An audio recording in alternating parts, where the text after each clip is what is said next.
All right, I'm Mark Hafner. I live in South County, St. Louis. I'm the other senator. I have 9 children, 6 sons and 3 daughters. I have 7 grandchildren. And when I found out that through birth certificates and Social Security cards that I had unknowingly made corporate slaves out of my children, I was a really unhappy person, okay? We showed the signature line on the checks, and that is called microprinting.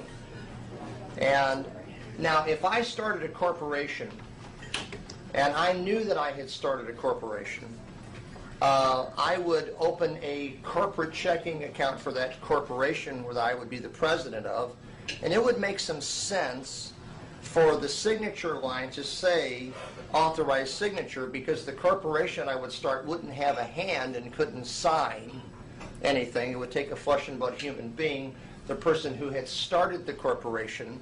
But on a personal check, it doesn't make any sense, because on a personal check, it's a personal check. But the truth is it's an all caps name. The checking account that you have is an all caps name. Look at your driver's license. It's an all caps name. Voter registration, credit cards, everything that you do is in all caps. They have created a corporation out of you, and on the checks, in order for it to be valid, the authorized signature of that corporate account needs to sign it. What do you know about fine print? When they put fine print on a document, the finer the print, the more important it is to them, and the more they don't want you asking any questions about.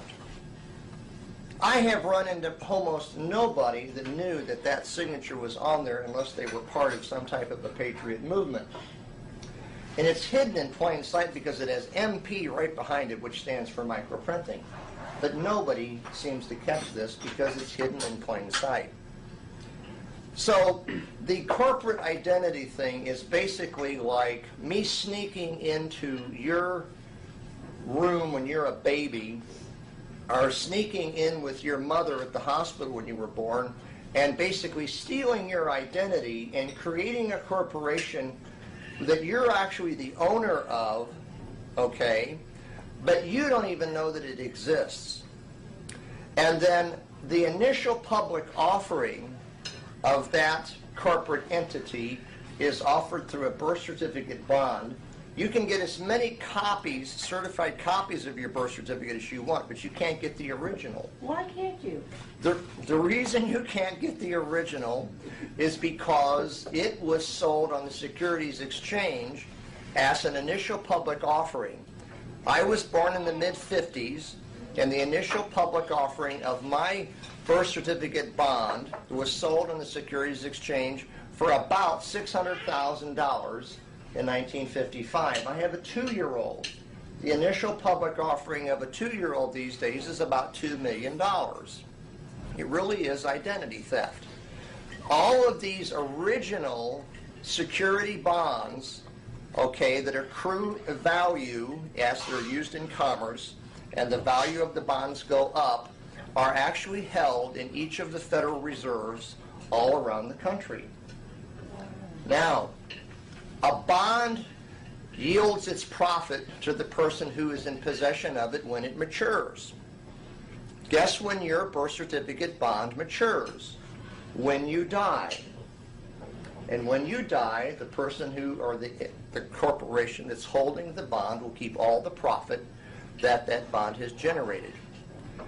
At my age, with the amount of commerce that I've done and the business that I have run, it's an estimate that I've probably got between $5 and $10 million is the actual value of my current bond.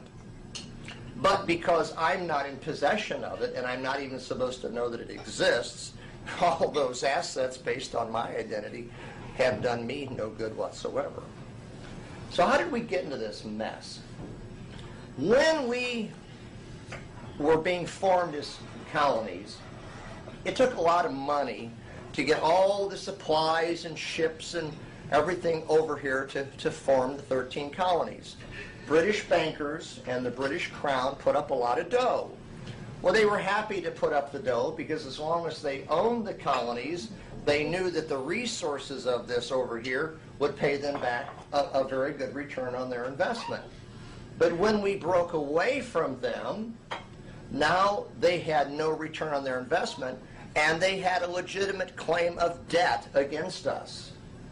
If we weren't going to be theirs anymore, we needed to repay them for what they had invested to get the colony started. It was a legitimate debt that we owed when we were formed. There are sentences in the Constitution that read that the debts under the Confederacy are continued under this Constitution.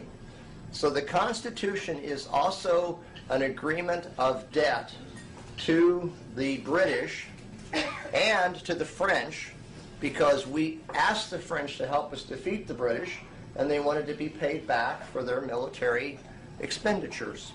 So we basically were broke when we became a country, and what we didn't know, or I didn't know, is that the bank note when other countries loan to a country is a 70-year note. So the 70-year note comes due when Lincoln is president. They don't have the money under Lincoln to pay off the note, so Lincoln doesn't want to give the public lands of the 13 colonies and the public lands of the Louisiana Purchase back to the Europeans in a foreclosure. He'd rather have that not happen on his watch. So he says to the European bankers, can we renegotiate the loan? And they said, well, we might do that, but we're going to want some upfront money, we're going to want better terms, and we're going to want more collateral. Under Lincoln, there were now 34 republics, many of which were not, part of the original 13, weren't part of the Louisiana Purchase. And he went to them because what the European bankers wanted was they wanted the public lands of all 34 republics to be held as collateral against the new national debt for the next 70 years. Well, when the southern states heard that they were being asked to do this in a war that they hadn't fought in for collateral to bankers, and they didn't like the terms, they basically said we're not going to do it, and they seceded. The real reason for the Civil War and the secession of the states was over the collateralizing of the public lands of those republics. Slavery might have been an issue and various other things. State rights was involved in it, but it was really over the collateralizing of the public lands, and they weren't going to do it.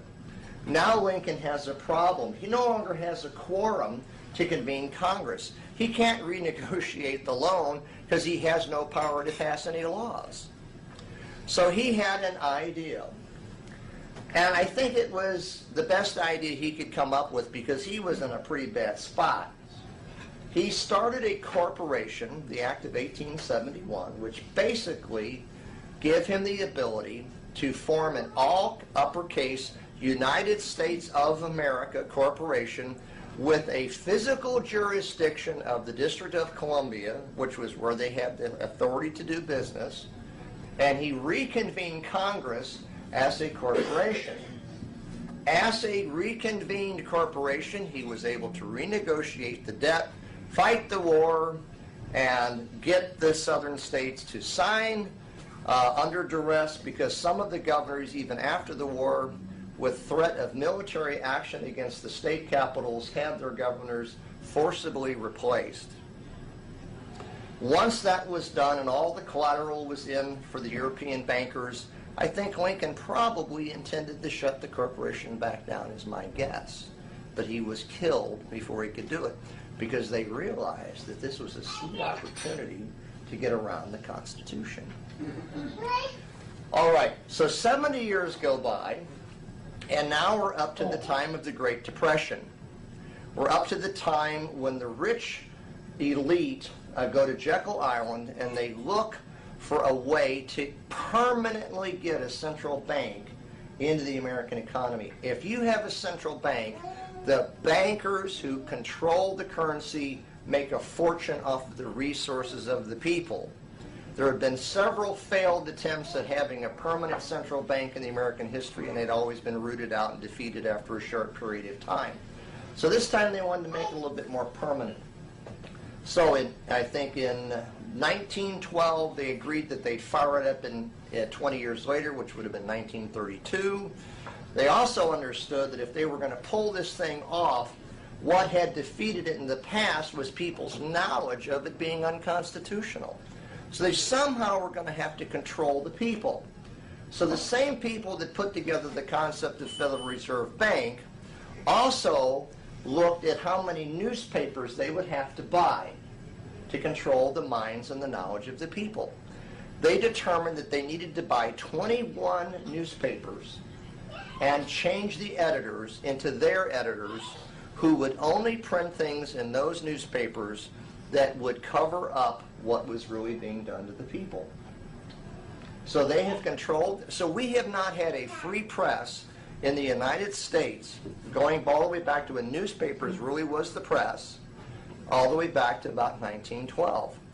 These same people, when radio kicked in, bought the radio stations. The same people have bought the television stations and the satellite and the cable stations. The knowledge that we are sharing here today has been spread abroad to at least 30 million Americans because of the internet. They haven't been able to control the internet like they have the newspapers, the television, and the radio since 1912. So the ability for us to go all around the state and all around the country and find people that are aware of these deceptions is because of the internet. So the internet is bringing down the corporation. Now, so in 1929, they crashed the economy. 28, they redistribute the wealth back.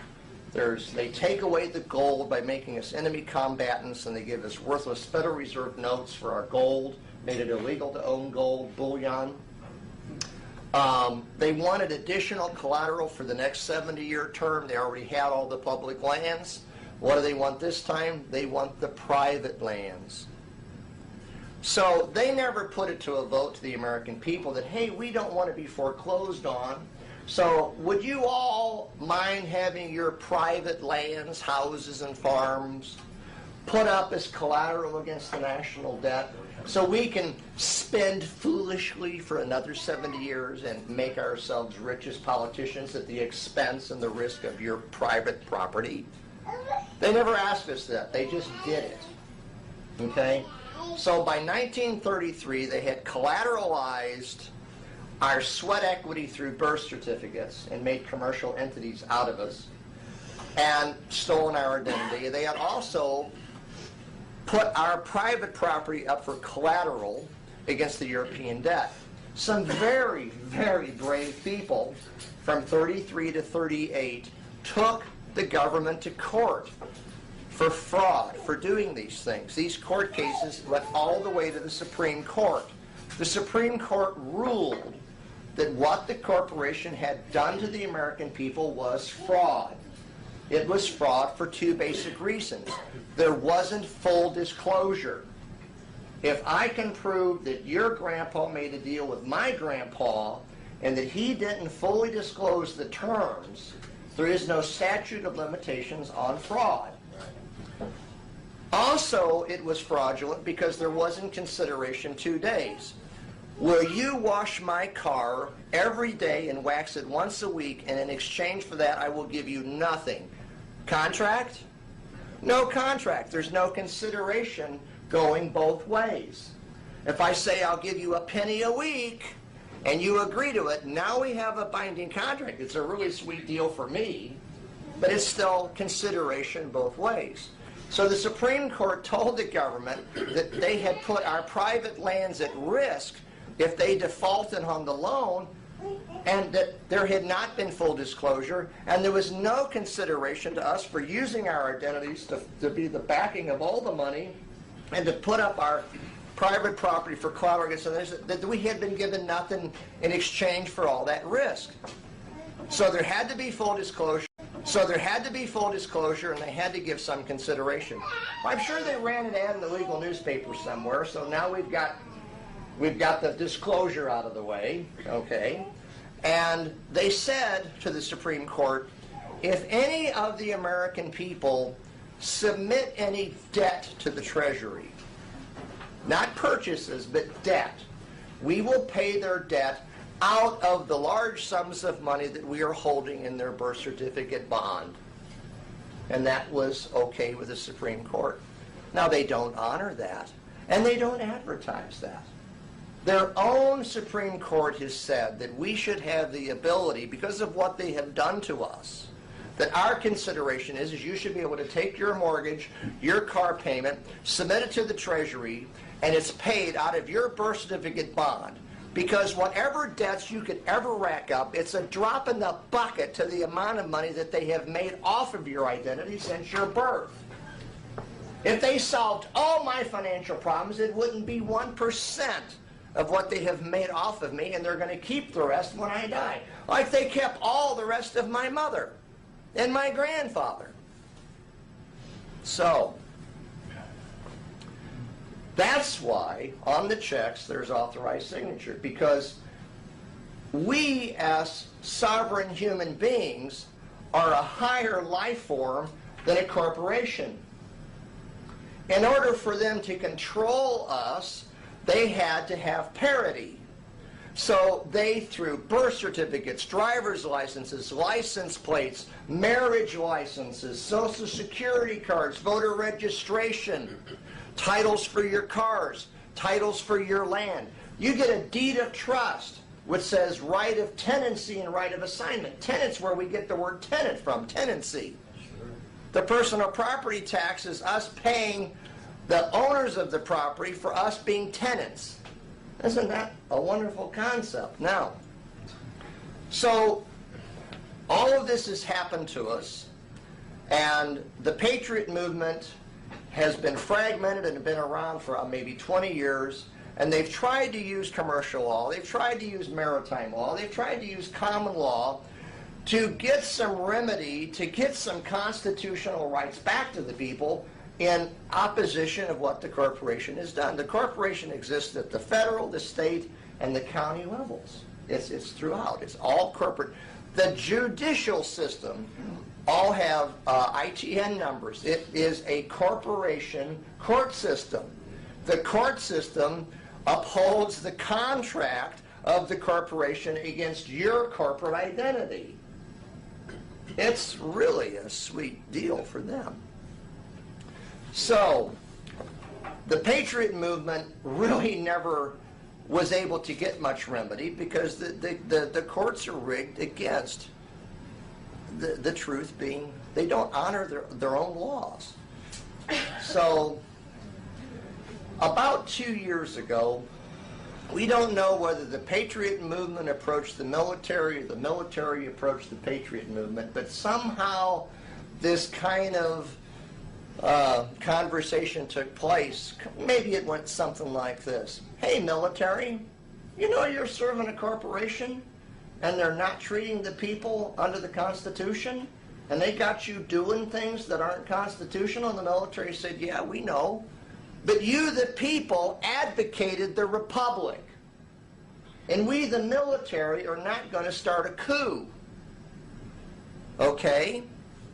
So, yeah, we know. We don't have anybody else to serve. Then maybe the military said, but you know what? Maybe if the republic got re-inhabited, we'd eventually salute them as the true commander-in-chief. So a plan was put together, and it all hinged on the Fifth Amendment. The Fifth Amendment is the amendment that talks about grand juries. We have all been completely delusionally tricked into believing that grand juries are formed when a judge, a paid judge or a paid prosecutor, pulls a pool of people together, gives them instructions, filters what they can witness, tells them what the president is, and tells them what they're obligated to do. And grand juries are only formed at the behest of the judge or the prosecutor. Excuse me.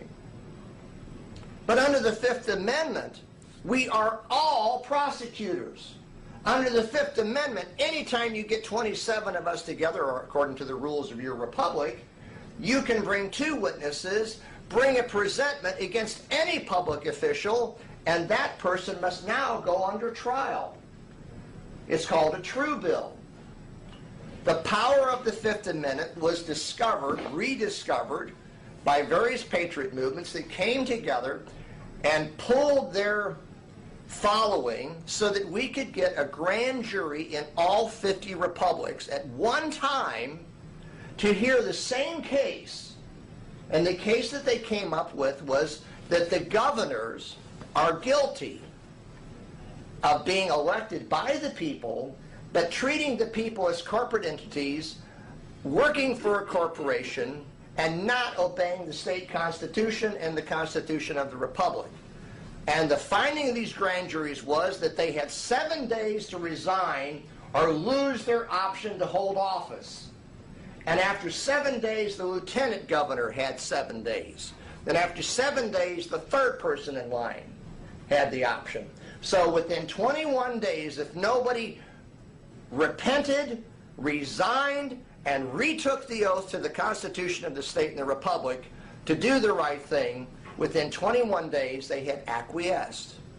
Acquiescence means that you have a certain period of time in order to do the honorable thing, to fulfill your obligations and make remedy.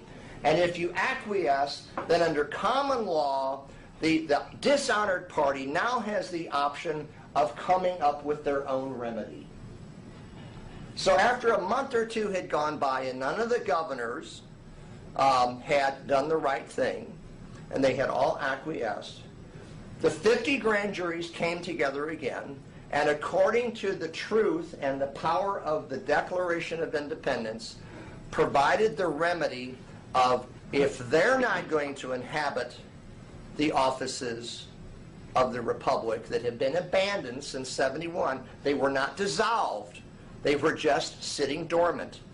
That we would come together and re-inhabit them. And all 50 grand juries unanimously voted to put together a provisional government, just like the Founding Fathers did, elect provisional president, vice president, congressmen, senators, governors, judges, and put the whole thing back together lawfully, peacefully, constitutionally.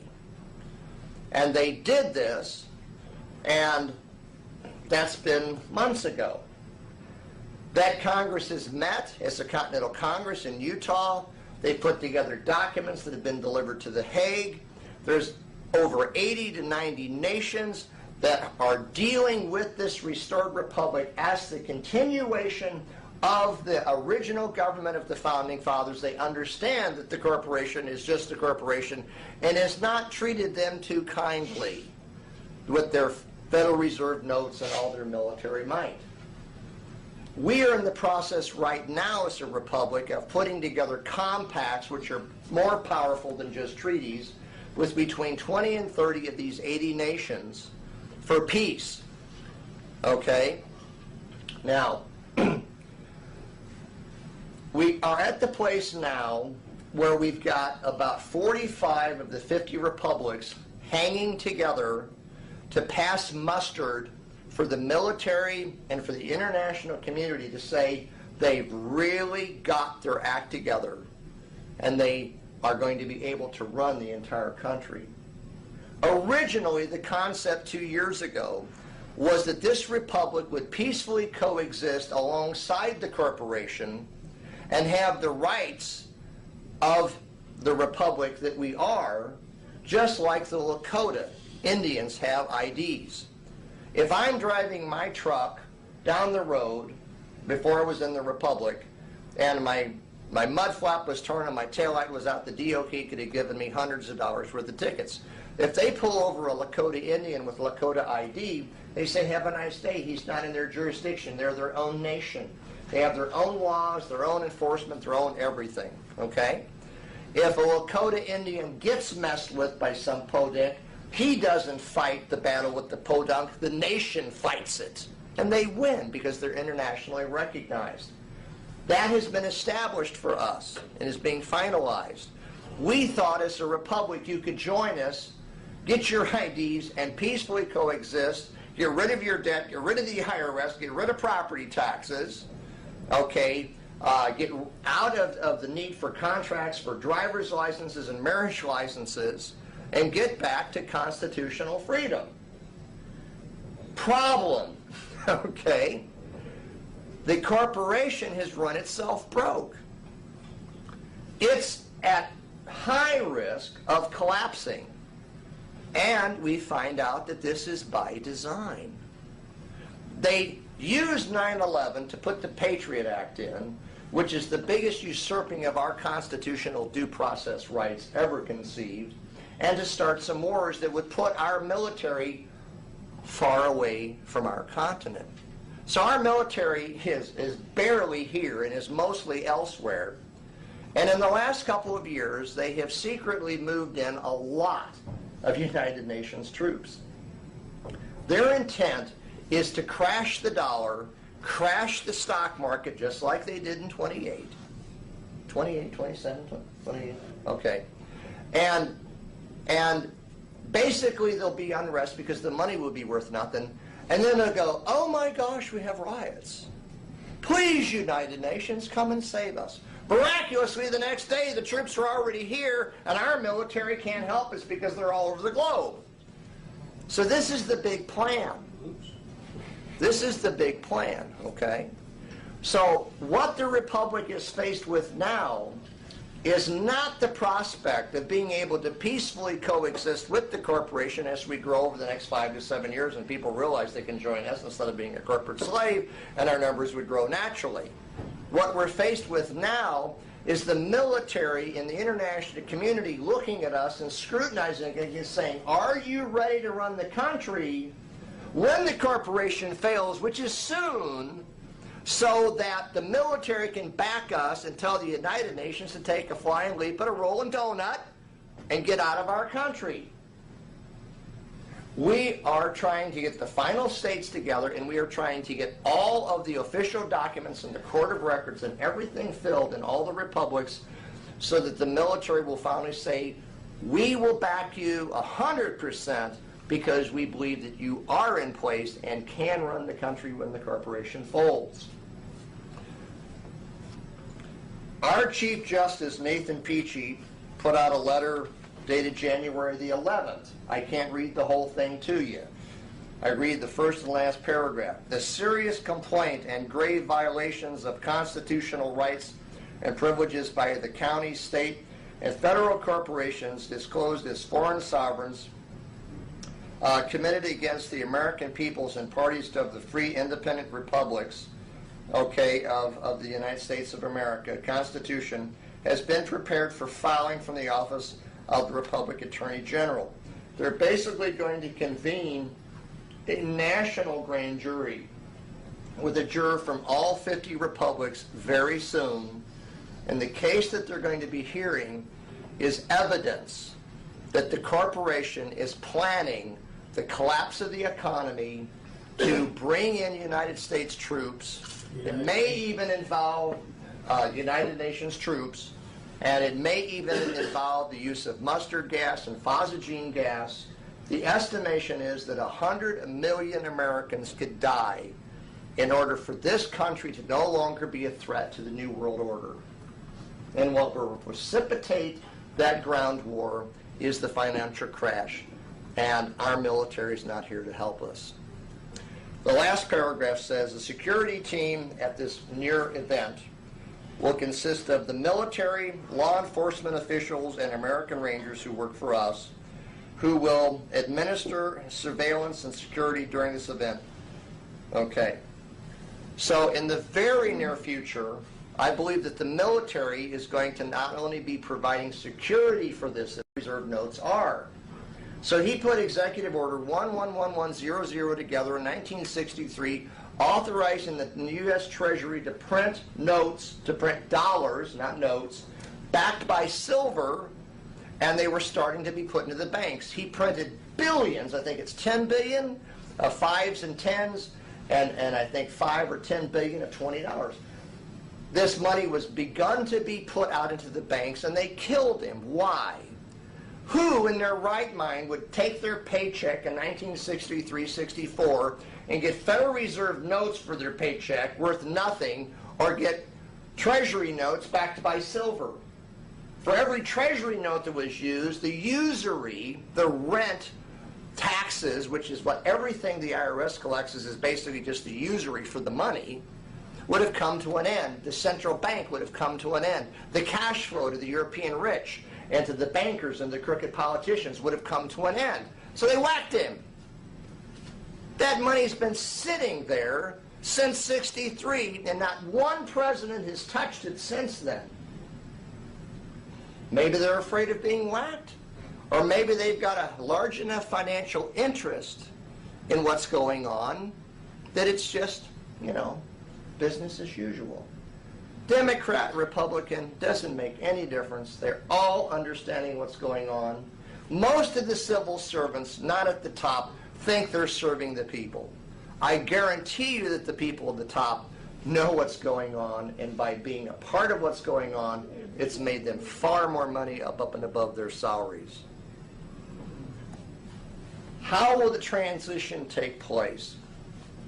We are hoping and praying that the corporation realizes that the military is getting ready to switch.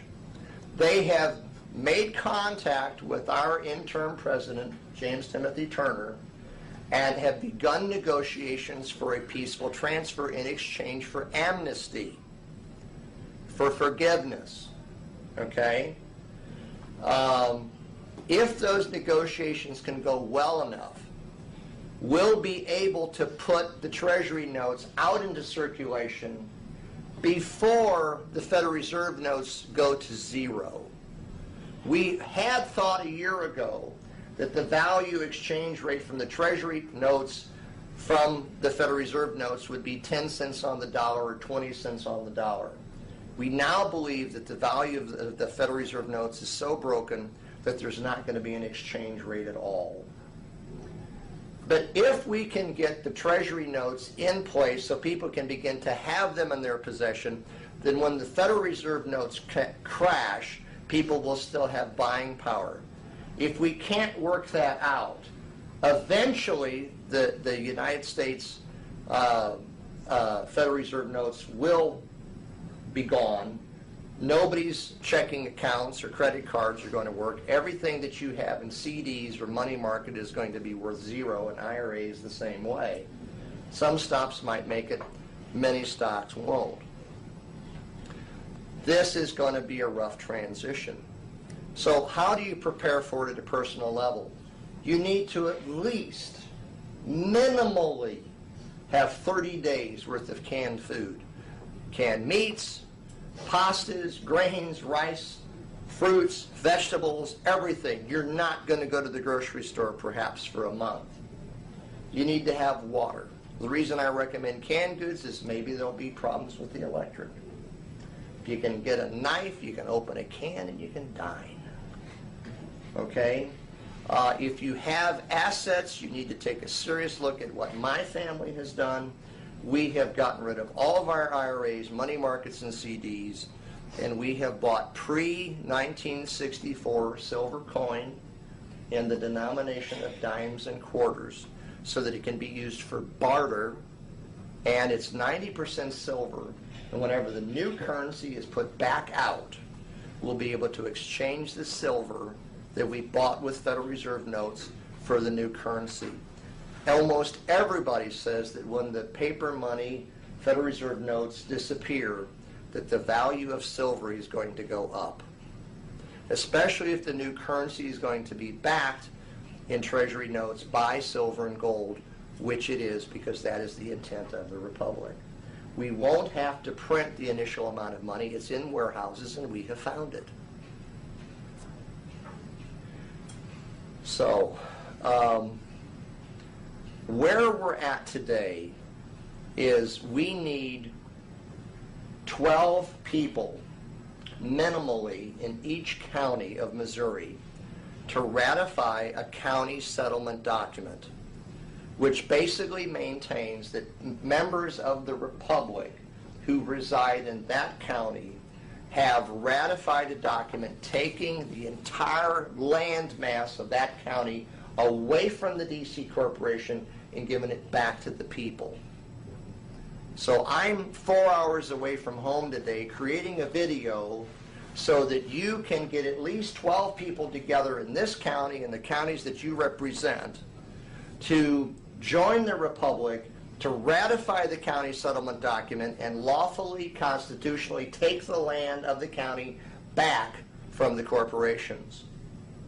This video will be on the webpage, and I hope that you will spread it like peanut butter, because I can't travel the state. We can't. There's 105 counties in this state. We're thrilled to be here, but there's a limit to my voice box. There's a limit to my personal funds to buy gasoline to fund these trips. That's why the basket is out. Feel free. Okay.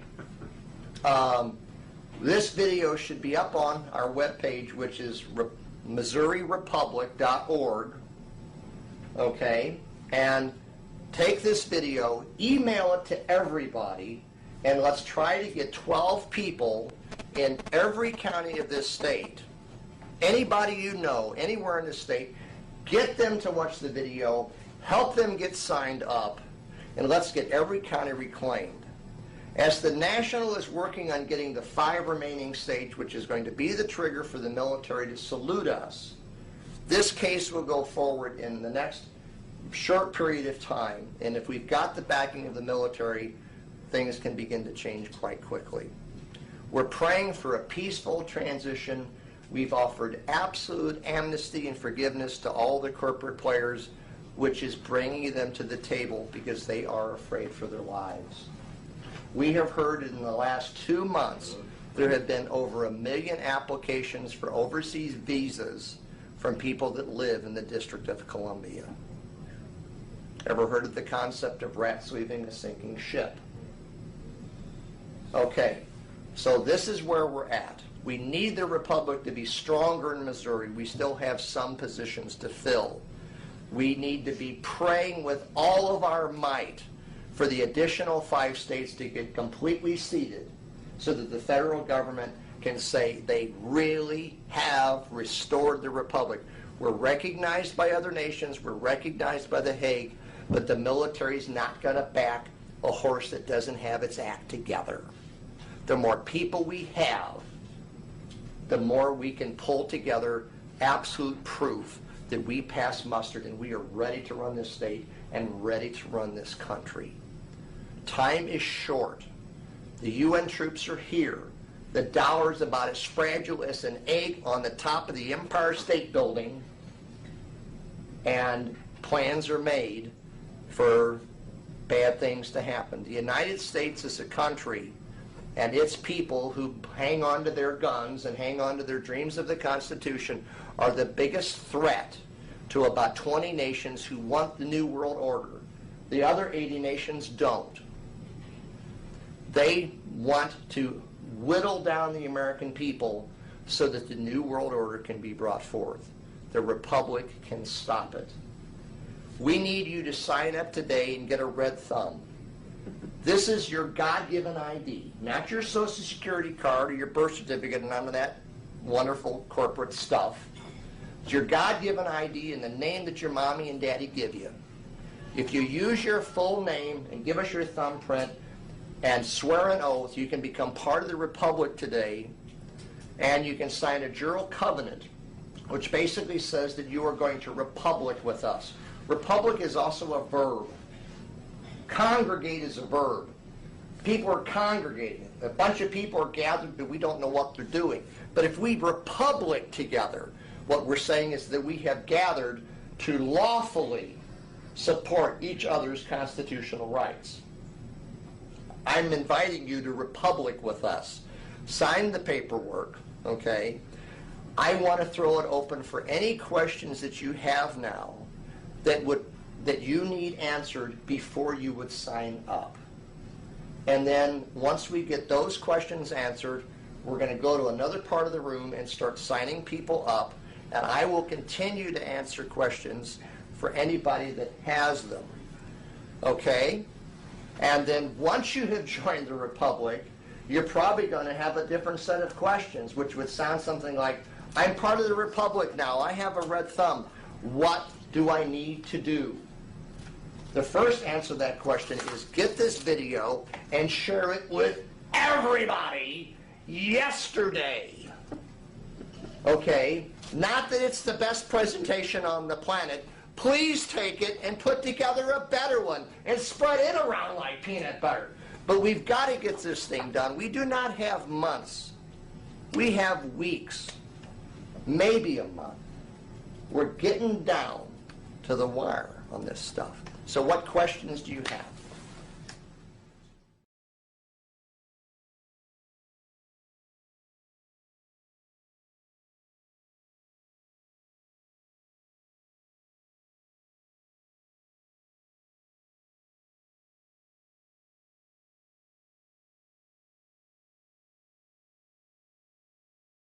Yeah, be quiet during it.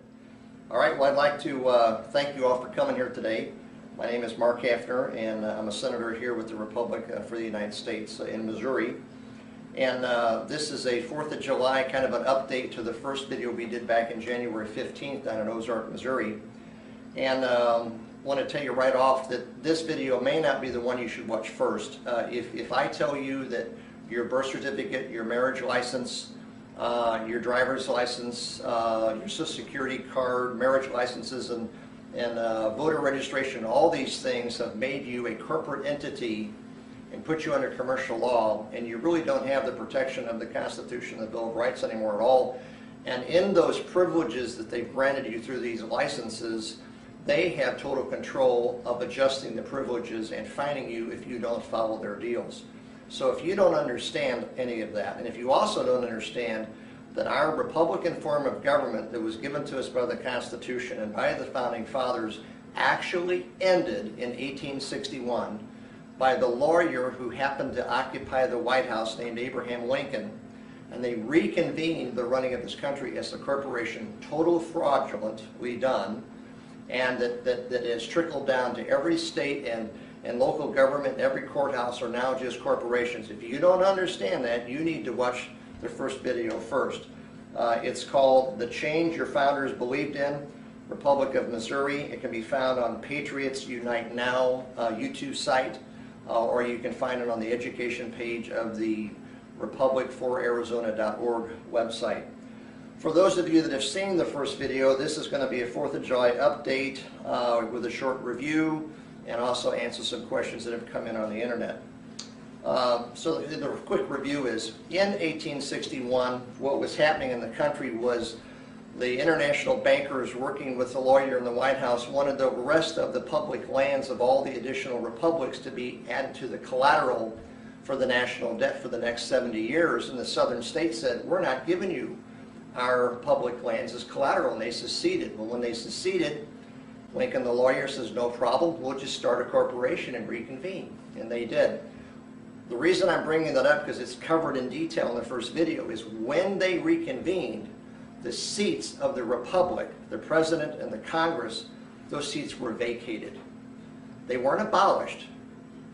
They were vacated. What we have done last year in 2010 is we have re-inhabited those seats. That's what has happened. This is a historical event, and it's impacting the whole planet. Everything that's been done since then, and there's a lot of stuff that's been done, has all been done fraudulently. It's all been done to the American people to basically put the wealth and the power into the hands of crooked politicians, and even more so into the hands of the international wealthy. This fraud and deception runs deep. One of the criticisms of the first video is, well, we need more details. Do you understand that there's been over 100 years of deception? And in this 100 years, they have done so many things for what they say to the public is one reason, and what they've actually done is for another reason. And it would take you literally weeks of videos with, you know, hundreds of slides of documentation from archives and certified copies from archives to document all this stuff, but the documentation is there. So one of the things they get is, well, this couldn't possibly be true. Americans aren't that stupid. No, we're not stupid, so how did they do this? There had been several attempts at putting a central bank into this country from the founding of our country, and they were all very short-lived. And the reason they were short-lived, because there was a few politicians that weren't on the tape with the bankers, and we had a free press. So between the free press and the few politicians that would speak out against the central bank as being completely, totally unconstitutional, and every one of them has been, the public understood through the newspapers that it was wrong, and public opinion demanded that the central bank be put back down. So they understood that if they were really going to get all the money out of the country and really suck us as dry as they wanted to, that they were going to have to get a central bank installed in this country, and it was going to have to stick. It couldn't just live for a few years. So they put together a long-term strategy. And their long-term strategy started probably before this, but they all met on Jekyll Island in 1912. And the international rich and the American wealthy, like the Rockefellers and various other families, and I'm just tired, and forgive me if I muddle some names, okay? The J.P. Morgans of the world got together, and they put together a 20-year strategy to put together the Federal Reserve. So the Federal Reserve Act went through, it was concocted in 1912, didn't actually go through until 20 years later. What they did during that 20 years, starting in 1912, was they got together, these rich people, and they bought 25 of the largest newspapers in the United States. And they replaced all the editors. And they told these editors strict rules of what they would say about central banks, about the economy, about the Constitution, about all this stuff. And then when they intentionally crashed the economy in 1929, then the newspapers are saying, oh, well, if we only would have had the Federal Reserve, if we only would have had the central bank, we wouldn't be all in bread lines, and we wouldn't have all lost all these jobs, and the crash wouldn't have happened. It was all manufactured. It was a false flag. If you don't know what a false flag is, you need to do some research. And so the American people, who'd been dumbed down by a controlled media for 20 years, begged for the Fed to come through. Please save us from this poverty. Well, the deception continued after that. When radio stations began to have more of an impact on American information and culture than newspapers, they bought the radio stations, and they bought the TV stations, and they bought the satellite and the cable TVs. And it all goes back, and do a Google search called Who Owns the Media? Council on Foreign Relations. And you'll get some wonderful information. You don't go anywhere in politics, you don't go anywhere in media in this country unless you're a part with the Council on Foreign Relations. The international bankers, the American bankers, the politicians, and the broadcasters, all behind closed doors, orchestrating what we believe and what we're told. Ah, but a new form of media has come out. It's called the Internet. And they haven't been able to replace the editor of the Internet just yet. They're working on it. But because the Internet's been around for a while, there's literally millions of Americans that understand the stuff that we're talking about in the first video, and many other videos, and in Canada, and Australia, and over in England, and all over the world. Anywhere there's a central bank, anywhere the Federal Reserve's involved in any way, shape, or form, you're being sucked the money right out of you. And they don't deserve it, and it's all done through fraud. So, the media of the Internet has been their downfall. Now, the American people have been lied to for over 100 years. And if that's true, they bear some responsibility because we trusted them. Well, maybe we could have investigated it, but they've tried very hard to bury the correct information, to change the histories in public schools, and they've worked really hard on this deception. So shame on them. They fooled us once. But now that there's millions of Americans that understand this, and we have support from around the world in other countries, now it's different. Now if we don't do something, we have acquiesced. Acquiescence is, hey, I'm going to come over and sit on your lap in 5 minutes. And if I say that in front of these witnesses and he says nothing, and 5 minutes from now I go over there and sit on his lap. He's really got no beef with me because he didn't protest. He didn't say no. He acquiesced. He actually, in the presence of witnesses, gave me permission to sit on his lap because he didn't protest. He didn't say no, I don't want you to do that. That's not the right thing to do. Now, I'm not going to go sit on his lap, just for the record, but that's what acquiescence is.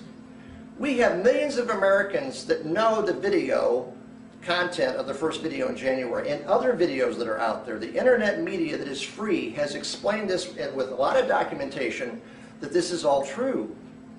If we don't rise up and do something about it now, we deserve whatever the bankers give us. We've acquiesced. It is time for us to unite and to do something. Now, as far as I'm concerned, because I have 9 children and 7 grandchildren, I don't want on my conscience that I understood this stuff and didn't work hard to stop it from continuing, because their future plans for our country are not very good. Their future plans for our prosperity and for our freedoms are not very good. I don't want it on my conscience, so I'm trying to work hard to bring change. What about you? Have you all joined the Republic? All of you watching the video, have you joined the Republic? Okay, have you taken the first video? Will you take this video? Will you take what resources you have and continue to learn? Are you too busy to learn? Are you too busy to research, to do any work? Sometimes people say, oh, I'd like to know more about this. I give them 12 lousy pages to read that I paid for to print. And they say to me, oh, you want me to read all of that? Yeah, I want you to read. I want you to spend some hours on this. This is the freedoms of your family, the freedoms of your children, the freedoms of your grandchildren. It may even have a lot to do with your physical safety in the near future. Yeah, I want you to read. I want you to research. All right. So here we are on the 4th of July, and 2011, and I want to give you an update.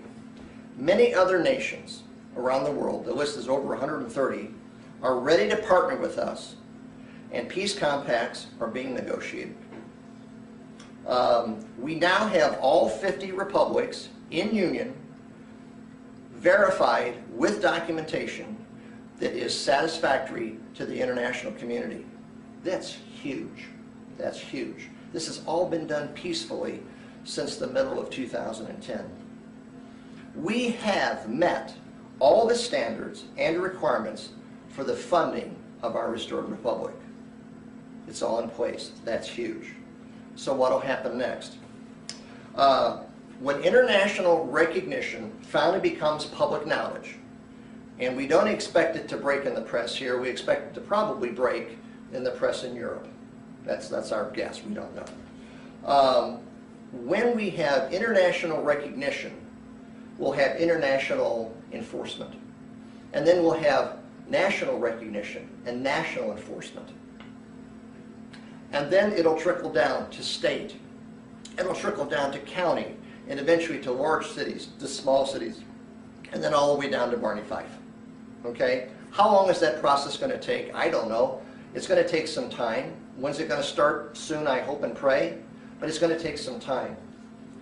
Once we have that recognition, okay, then we're going to have not just remedy, but we're actually going to have cure. A lot of the remedy that people have tried to do in the Patriot movement would work for this guy's mortgage or this guy's IRS case or this guy's trumped-up charge for some revenue-seeking deal, but nobody's actually had across-the-board remedy.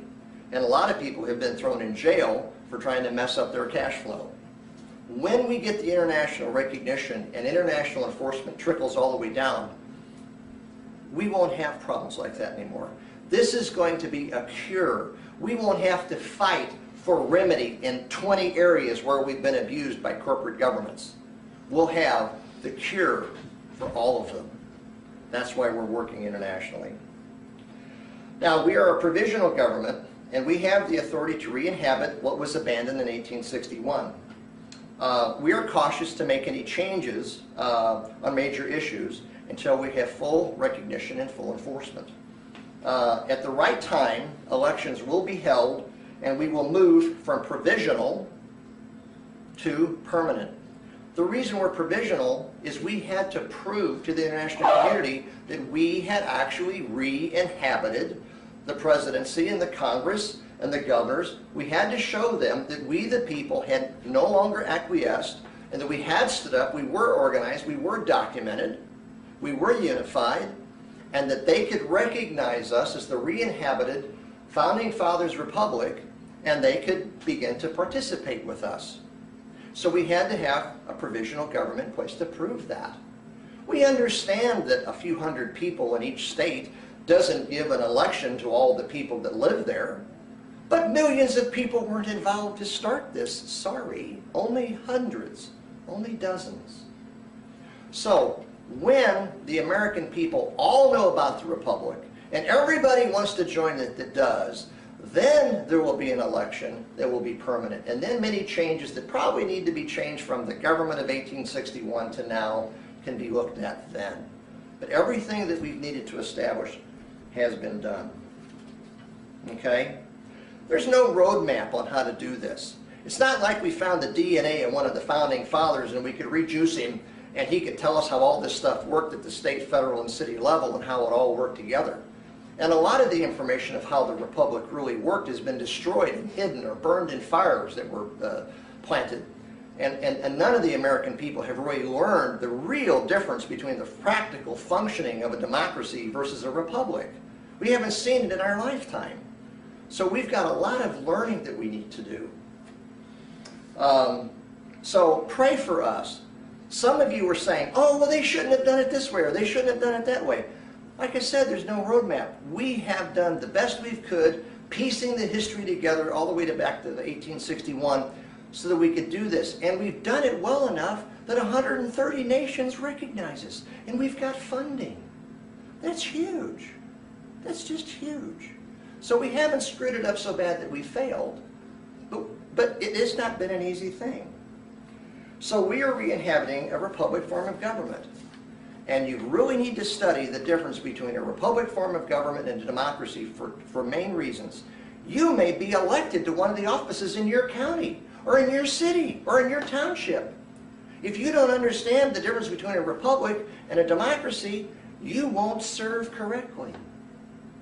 And if you don't end up holding office at some level, you won't know correctly how to interface with the people that represent you. So you need to bone up on this. You need to study this.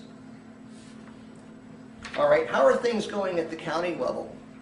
All the three branches of government, legislative, executive, judicial, and the supporting staff is established at the national level and at the state levels, and it's progressing nicely. Okay, and a lot of committee work is being done. A lot of things are being done. But at the county level, we're still making very slow progress. Okay? It takes between 50 and 90 members in the Republic to really get a Republican form of government established in a county. You've got to have elections that elect the legislative, the executive, and the judicial branch, and the support staff that they need in those branches. That's 40, 50 people, give or take. And then you're going to become a court of record with a judge. And the court of record needs a grand jury. The grand jury pool should be a group of 40 to 50 people that doesn't necessarily hold public office, because everybody's going to be too busy for that. So you need somewhere between 50 and 100 people per county to be in the Republic so that you can set up a Republican form of government in every county like we already have it in every state republic and nationally. So, you know when we need to do that? Like yesterday. A lot of people say to me, oh, well, when we get our funding, then I'll recruit in my county. Or, oh, well, when I see this or I see that, then I'll go. Okay, let me ask you a question. And have you ever had a baby come home to your house? I've had 9. Do you build the nursery for the baby after the baby comes home? That's when you buy the baby bed. That's when you buy the diapers. That's when you buy the butt goo. No! You put the nursery all together, and it's all ready for the baby. And it sits ready, but unused, until the baby is born. Just like that, the international recognition, enforcement, and national recognition and enforcement is going to trickle down. And we've got one grand jury in Missouri to handle the cases of 7 million Missourians? That might cause a bit of a backlog. Well, how are the people in your county going to deal with the injustices of traffic tickets and things like that if they don't have a court of record in the county? They're going to have to go up to the only constitutional de jure court system we have, which is currently state. So we got to get busy. You got to recruit, okay? When everything is in place at the county level, you can't just start running out and trying to arrest people that aren't acting right. We don't have the enforcement internationally. We don't have the recognition. But we shouldn't wait to do that. We should be doing that right now.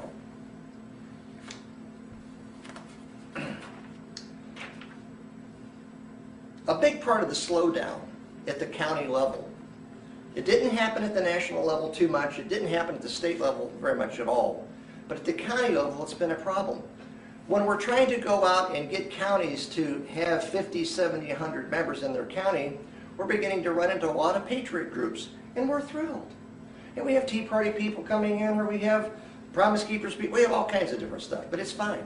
But a lot of the patriot groups are so married and so opinionated with certain concepts that there's only one right way to do this thing, that they won't unite. They want to pick, well, you're still using the word state. Or you're still using the word citizen. Or used of instead of for. Guys, the enemy is out there. The enemy is the corporate governments that have made slaves out of all of us. We need to forget our absolute perfect methodology of doing something and band together and get these counties settled with county settlement constitution documents. It only takes 12 people to ratify the county settlement constitution and take the land back. But with 12 people, you can't set up 3 branches of government. Okay? So we need to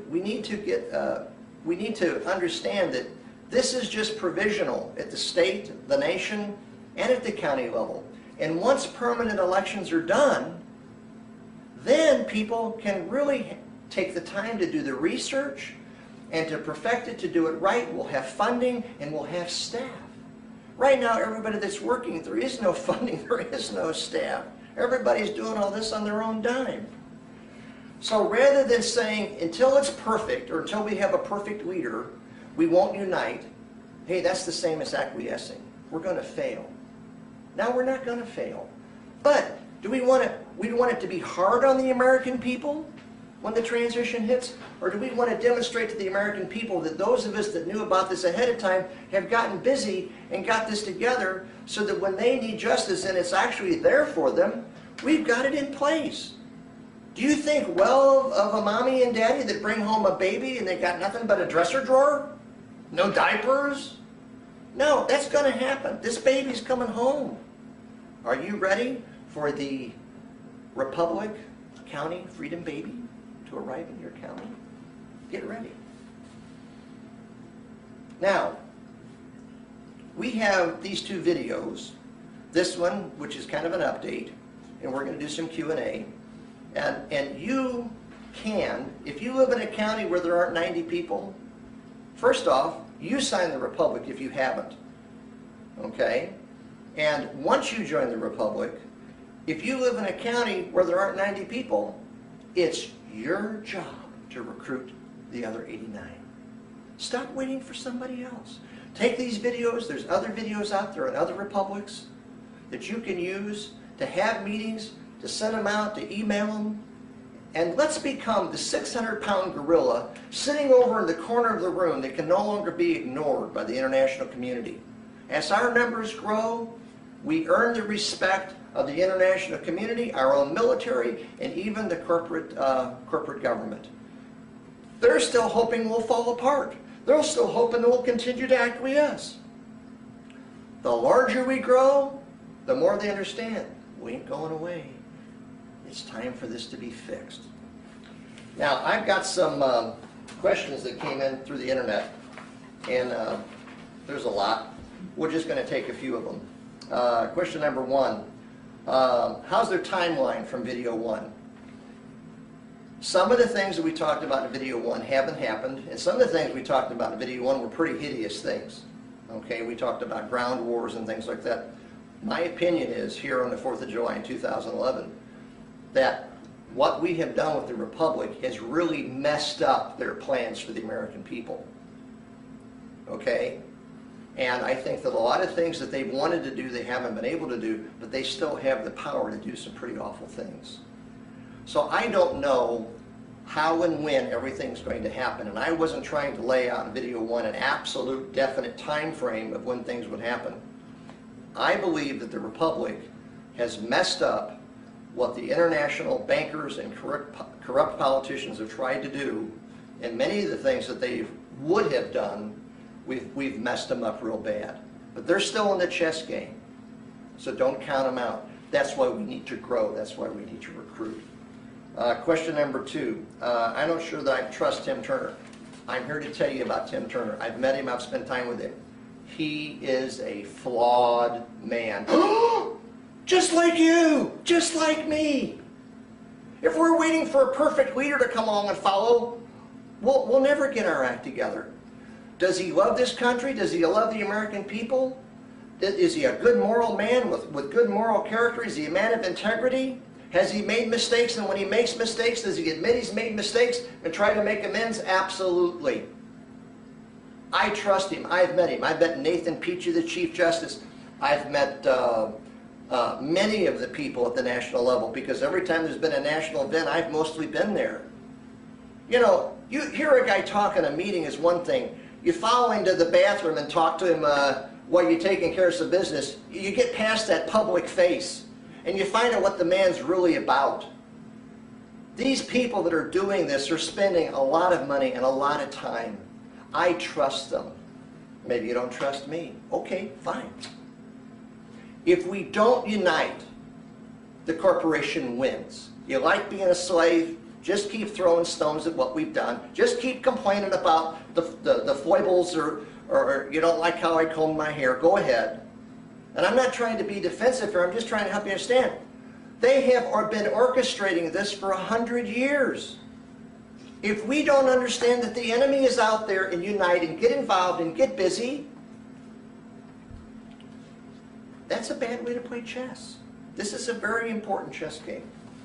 Next question is, I'm in Texas. How can I participate? Well, Texas and every other republic, almost every republic has a website. And it's usually Republic of, or Republic for the name of your state.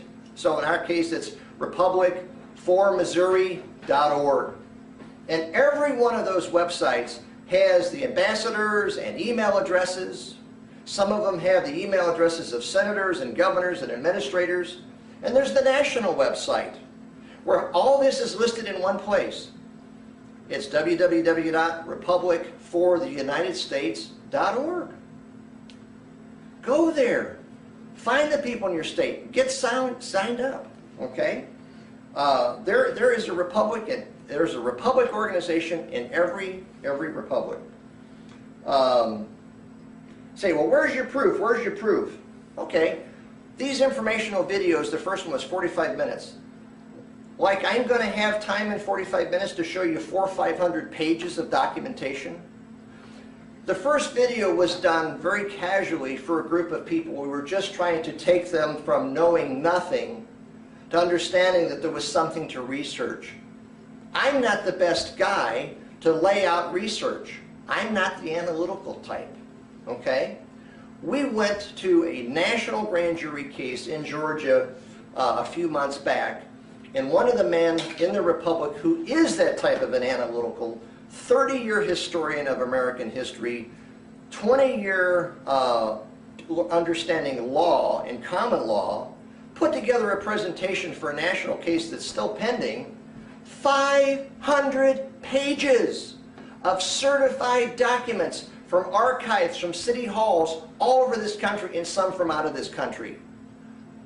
I can't educate you in a 30-minute video, and if you're too lazy to read some stuff and do some Google searches, I'm sorry, I can't help you.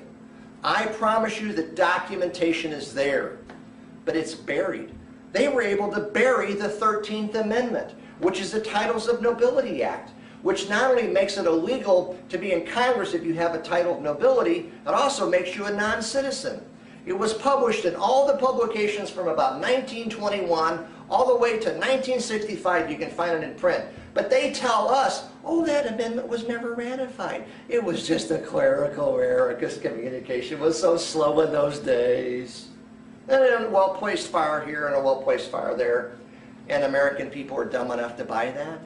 If they can bury an amendment to the Constitution, you don't think they can bury other information that proves this? But it's out there. The internet is bringing it down. Let's see. Said in your first video that gold was confiscated, and it was confiscated in 33. What did I say, 1930? Okay, maybe I'm a year or two off on my dates. Hey, I apologize. I misspoke. It doesn't change the content, reality of what I've said, okay? I also understand that Lincoln wasn't alive when the Act of 1971 came around. I knew he died before that. I was tired. I misspoke. Please forgive me. Alrighty. Here's a lady who wants to take the information in the first video and make it part of her homeschooling for her kids. Hoorah! Hoorah! If we don't find this truth, if you don't learn it and pass it on to your kids, the reason this was all taken away from us was we've allowed ourselves to be dumbed down from the truth. So yes, let's pass it on to the future generations. Here's a man who's a convicted felon. He wants to know if he can part of the Republic. My question to him is this: was there an injured party with this felony? Did you injure some person, or did you injure someone's property? There was an injured party. Did you make restitution? Or are you a felon because the IRS says you're a felon? Well, if you're a felon because the IRS says you're a felon, as far as the Republic's concerned, you're our hero. So I don't know the answer to your felonies, but the Constitution and common law says, and the Bible says, there's an injured party. You injured a person or you injured property. And if you haven't injured their property, you haven't injured a person in some way, you're a free man. You're a free person, okay? All right. I'd like to close in prayer. Now, maybe I don't pray the same way you would pray, but I would hope that you would join me in a prayer for our country on this 4th of July. And I'm just going to hold this nice little pillow while I pray. So if you close your eyes and pray with me, I'd humbly appreciate it. Lord God Jehovah, maker of heaven and earth, strengthen us. Strengthen us, Lord. Lord, we admit to you as the Creator that we have not followed your guidelines. We have not obeyed you as we should have as a nation.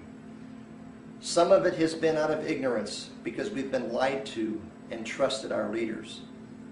Some of it has been intentional because we've been greedy and selfish and we love the materialism that this economy has borne us here over the last couple hundred years.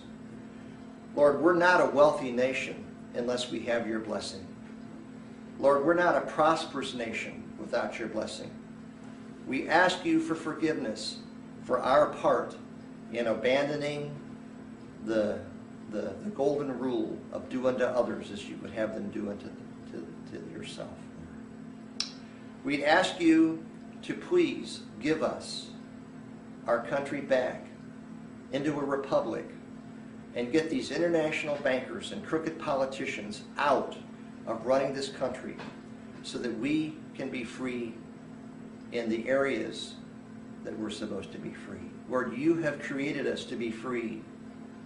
We want you to please, Lord, please restore this republic all the way back to the county and to the city level. Lord, those that are watching this video and hearing this prayer, if they haven't joined the republic, Lord, I pray that you'd show them that they'll get their questions answered. But now is the time to join. Now is the time. Lord, help us to work hard to wake up the other 290 million Americans that are still asleep and don't even understand the deception that's been done to them. Lord, please restrain the evil plans. Lord, please restrain the evil plans that the corrupt international bankers are willing to put forth just to gain financial dominance and power and control over the American people. Lord, thwart their plans, stop their plans. You can do these things where we cannot. We can work hard and you can bless our efforts. And we ask all this in Jesus' name.